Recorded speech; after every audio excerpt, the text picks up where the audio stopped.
falar de um outro protocolo, que é o protocolo de teleportação quântica. E nesse protocolo, de novo, a gente vai usar um par de qubits emaranhados no estado psi00 como um recurso para que Alice e Bob possam implementar uma determinada tarefa. Nesse caso, a tarefa é a seguinte. Então, Alice e Bob têm um par de qubits no estado psi00, o Bob está com um qubit e a Alice com outro. Só que a Alice possui um terceiro qubit e esse qubit está nesse estado aqui, tá? E ela gostaria de transmitir esse qubit para o Bob. Bom, o protocolo que a gente vai ver agora, que é chamado de protocolo de teleportação, o que ele permite fazer é usar o emaranhamento entre os dois qubits no estado psi00 como um canal para transmitir o estado phi de Alice para Bob. Então, a gente vai usar como recurso o estado emaranhado e mais 2 bits de informação clássica, como a gente vai ver daqui a pouco. Bom, então, o estado inicial do sistema deles é esse aqui. Então, eu tenho aqui um produto tensorial de 3 espaços de Hilbert, um para cada qubit. Então, o primeiro qubit está com a Alice no estado phi. O segundo qubit também está com a Alice e o terceiro com o Bob. Então, é isso que essas letrinhas aqui querem denotar, com quem está o qubit correspondente. E esses 2 qubits, o segundo qubit da Alice e o qubit do Bob, estão no estado psi00. Bom, então, o primeiro passo desse protocolo é uma medição na base de Bell do lado da Alice. Então, a Alice tem 2 qubits, ela vai aplicar essa medição a esses 2 qubits, essa medição que discrimina entre os estados de Bell. Vamos ver quais são as possibilidades, qual é a probabilidade de cada resposta e o que acontece com o estado do sistema todo quando a gente realiza essa medição. Então, agora a gente vai fazer uma continha para ver o que acontece nesse caso. Então, o estado inicial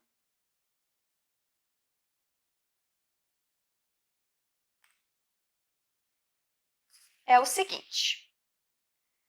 Então, eu tenho Φ, que está com a Alice, tensor psi00, esse aqui está com um com a Alice e um com o Bob.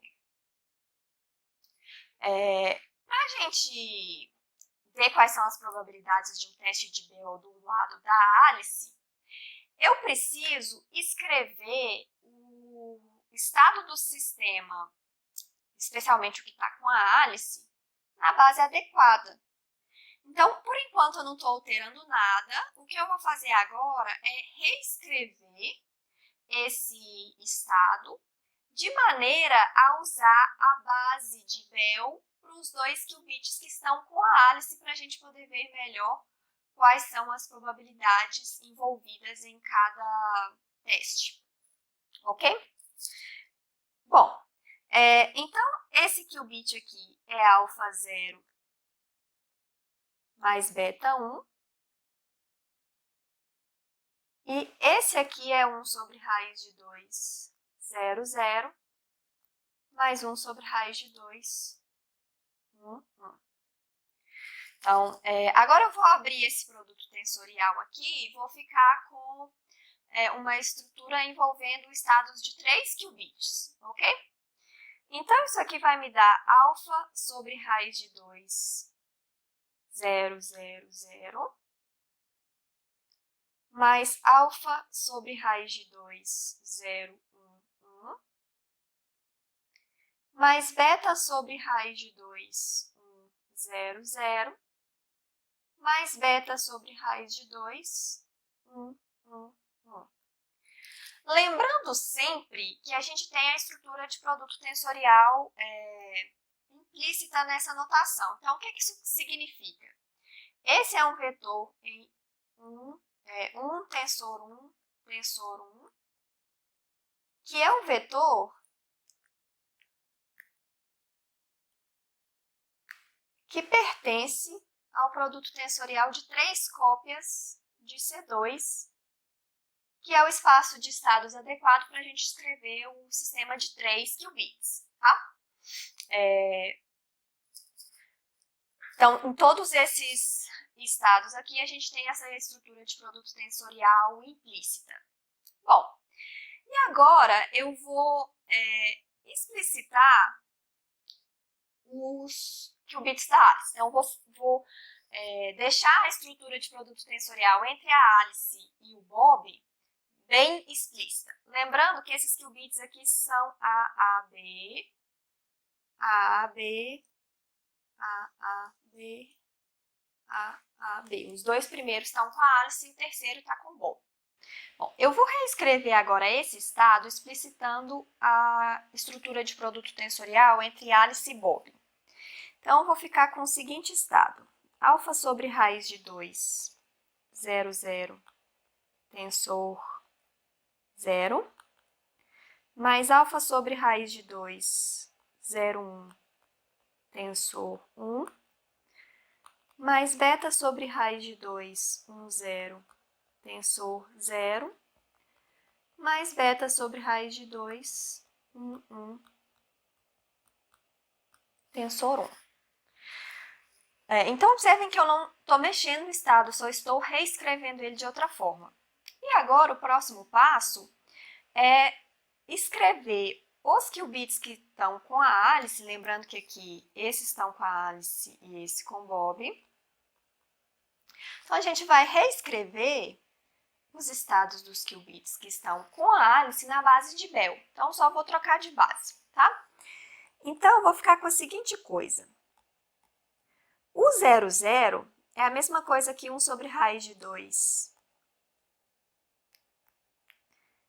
Psi 0, 0,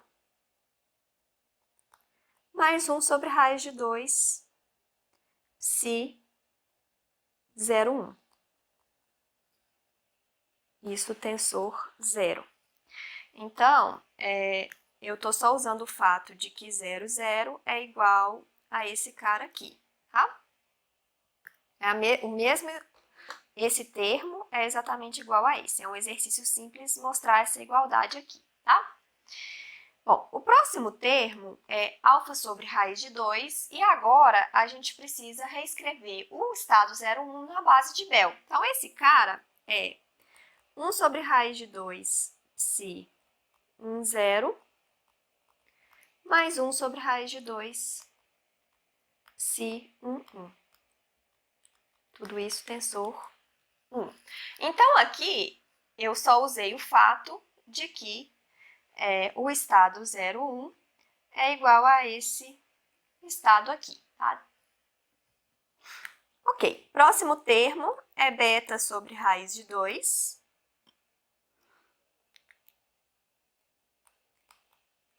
E aí, agora a gente tem o termo 1, 0, e o termo 1, 0 é igual a 1 sobre raiz de 2, Psi 1, 0, menos 1 sobre raiz de 2, Psi 1, 1, tensor 0.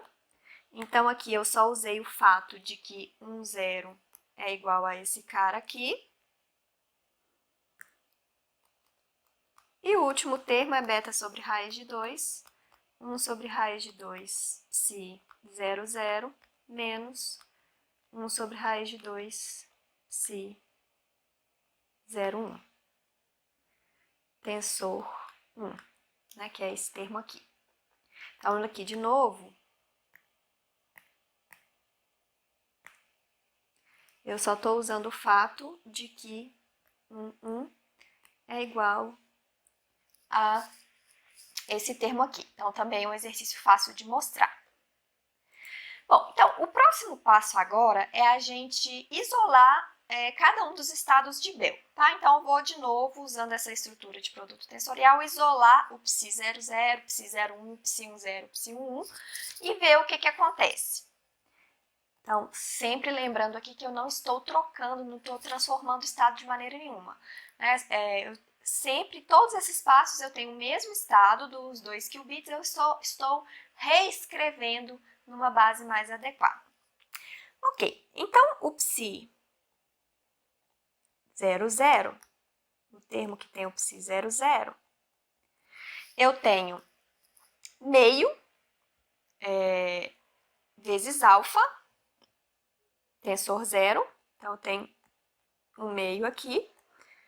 E aí, eu tenho o termo alfa zero, que vem daqui, mais um termo beta 1, que vem daqui. Então, aqui tem um produto tensorial, né? Então, se eu expandir isso aqui, eu vou ganhar exatamente esse termo e esse termo aqui. Mas, agora o termo que tem o psi 0,1, eu tenho de novo o alfa daqui, alfa 0 daqui e menos beta 1 daqui.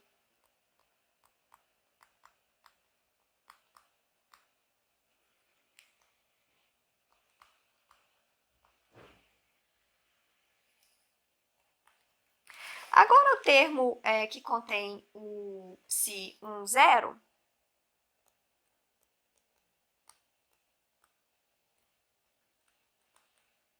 ele tem um alfa 1 daqui, mais um beta 0 daqui. E por último, eu tenho o psi 1, 1. E aí eu tenho um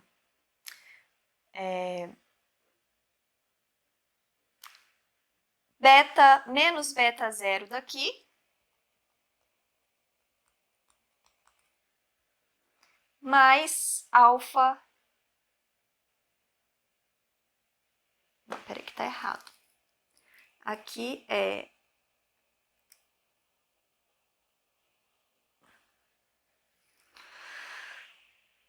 não, tá certo. Aqui o psi 01, psi 11 veio o alfa 1 daqui, menos beta 0 daqui, tá certo. Então, observem que a gente não trocou o estado hora nenhuma, mas a gente reescreveu o estado, de modo que os qubits da Alice estão escritos no estado de Bell. E a gente vê o que acontece com esse estado agora, quando a Alice aplicar um teste de Bell. O que vai acontecer com esses 3 qubits? Bom, então, agora a gente vai observar o que acontece quando a Alice fizer um teste de Bell.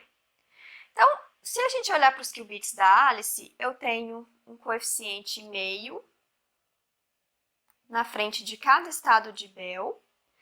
Então, eu tenho que a probabilidade da resposta 0, 0 é igual à probabilidade da resposta 0, 1, que é igual à probabilidade da resposta 1, 0, que é igual à probabilidade da resposta 1, que é igual a 1/4. Então, aqui eu estou usando essa notação. Então, a resposta 0, 0 significa a resposta associada ao estado de Bell psi 0, 0 e assim por diante.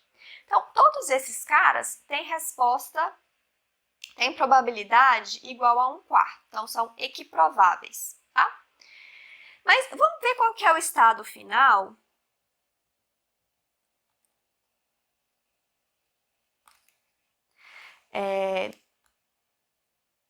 Dependendo de cada resposta. Então, aqui eu tenho a resposta e o estado final dos 3 qubits, ok? Então, se a resposta foi 0, 0, ou seja, a resposta é a resposta associada ao estado de Bell psi 0, 0, o estado final dos 3 qubits vai ser projetado nesse estado aqui. Então, o estado final é psi 0, 0 com a Alice, tensor alfa 0 mais beta 1 para o Bob. Se a resposta foi 0, 1, o estado dos 3 qubits vai ser projetado nesse termo aqui. Então, eu vou ficar com o estado final, psi01, tensor alfa 0 menos beta 1. Agora, se a resposta foi 1, 0, agora o estado do sistema vai ser projetado nesse termo aqui. Então, eu vou ficar com psi 1, 0, alfa 1 mais beta 0. E, por último, se a resposta foi 1, 1, agora o estado do sistema vai ser projetado nesse termo aqui, e o estado final é psi 1, 1, tensor alfa 1 menos beta 0. Bom, então a gente observa aqui que ao fazer esse teste de Bell, o estado dos 2 qubits que estão com a Alice é projetado em um dos 3 estados de Bell, e o estado do qubit que ficou com o Bob passa a ser um desses estados aqui, dependendo da resposta, e a gente observa que esses estados estão relacionados com o qubit inicial que a Alice queria enviar para ele. Então, vamos ver agora quais são os próximos passos. Então, a Alice mediu os 2 qubits na base de Bell. Então, se eu tiver a resposta psi00, esse é o estado final. Se eu tiver a resposta psi01, esse é o estado final. Se eu tiver a resposta psi10, eu tenho esse estado final. E se eu tiver a resposta 1, eu tenho esse estado final aqui. Bom, então o próximo passo, depois que a Alice mediu na base de Bell seus 2 qubits, ela vai comunicar para o Bob qual foi a resposta do teste realizado por ela. Observem que essa comunicação aqui requer o envio de 2 bits clássicos da Alice para o Bob, porque ela tem que mandar o valor de AB que foi obtido na resposta do teste de Bell que ela fez. Então, agora a Alice vai ligar para o Bob ou mandar uma mensagem para ele e dizer qual foi a resposta do teste de Bell que ela realizou.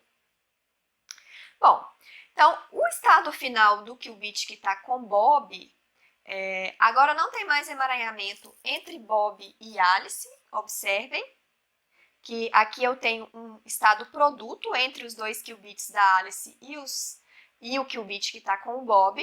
Então, não tem mais emaranhamento entre os dois, mas o estado que está com o Bob está relacionado com o estado inicial que a Alice queria transmitir para ele. Então, vamos ver aqui quais são as possibilidades. Então, os coeficientes alfa e beta estão sempre presentes. Se a resposta foi psi00, o Bob não precisa fazer nada. O estado final do qubit que está com ele é o próprio estado φ que a Alice queria enviar. Agora, se a resposta foi psi00, aparece esse sinal de menos aqui, que é diferente do estado inicial do qubit que a Alice queria enviar. Mas ele sabe que a diferença entre esse estado e o estado inicial é só esse sinal de menos, e esse sinal de menos pode ser corrigido por ele se ele aplicar uma operação Z nesse qubit. Se a resposta foi psi10, de novo eu tenho o alfa e o beta, só que agora os papéis de 0 e 1 estão trocados. Só que isso também é uma coisa que o Bob pode corrigir aplicando a transformação X. E por último, se eu tenho a resposta psi11, de novo eu tenho a presença do alfa e do beta, mas agora eu tenho os dois problemas, o sinal e a troca do 0, 0. E aí ele vai aplicar as duas transformações x e z para poder corrigir esses dois problemas, tá? Bom, então agora o que o Bob vai fazer é, dependendo da resposta comunicada pela Alice, ele vai aplicar essa transformação aqui ao qubit que ele tem. operação Z, se necessária, né, dependendo do valor de B, vai corrigir o sinal. E a operação X, se necessária, dependendo do valor de A, vai corrigir a troca entre os bits X, entre os bits 0 e 1, né, entre os estados 0 e 1. Então, vamos ver que esse de fato é o caso, tá? Então, vamos só fazer uma continha aqui para a gente ver que esse de fato é o caso. Bom, então, vamos supor que AB é de fato igual a 1. Então, o estado final do qubit do Bob é alfa 1 menos beta 0. E aí, o que o Bob vai aplicar é a transformação Zx. E aí, se eu aplicar Zx a alfa 1 menos beta 0, então, primeiro eu tenho x atuando nesses qubits, então troca o papel de 0 e 1, como a gente já viu. E o z troca o sinal só do 1. Então, eu vou ficar com alfa 0 mais beta 1. Então, observem que o Bob não precisa saber quem é alfa e beta. De fato, ele não sabe isso, porque isso não foi comunicado para ele. Ele só sabe a resposta do teste da Alice, só que, independente de quem seja o estado φ, independente de quem sejam alfa e beta, ele sabe que se a resposta da Alice foi 1, a relação entre o qubit que ele tem e o estado inicial que a Alice queria transmitir é dada por essa transformação aqui. Então, ele aplica essa transformação ao qubit dele, no caso ideal, onde não existe nenhuma fonte de erros, ele vai obter o estado inicial que a Alice queria transmitir para ele. Ok. Observem que nesse processo de teleportação não existe transmissão de nenhum sistema físico de fato entre Alice e Bob. Existe uma transmissão de informação. Tá? Usando o emaranhamento como recurso e os bits clássicos que a Alice enviou para o Bob, ela consegue enviar a informação que é o estado do qubit φ. E isso pode ser feito, inclusive, entre sistemas físicos de naturezas diferentes, entre graus de liberdade diferentes. Eu posso fazer uma teleportação de um estado de um fóton para um estado de um átomo. Não precisa ser o mesmo sistema físico. O que a gente está teletransportando aqui é informação, tá? Bom, então, independente de qual seja o resultado da medição da Alice, aplicando a transformação adequada, o estado final do qubit do Bob é esse aqui, que é o que a Alice queria comunicar. Tá? O mais importante aqui é que Alice não precisa saber qual é o estado φ para que esse protocolo funcione.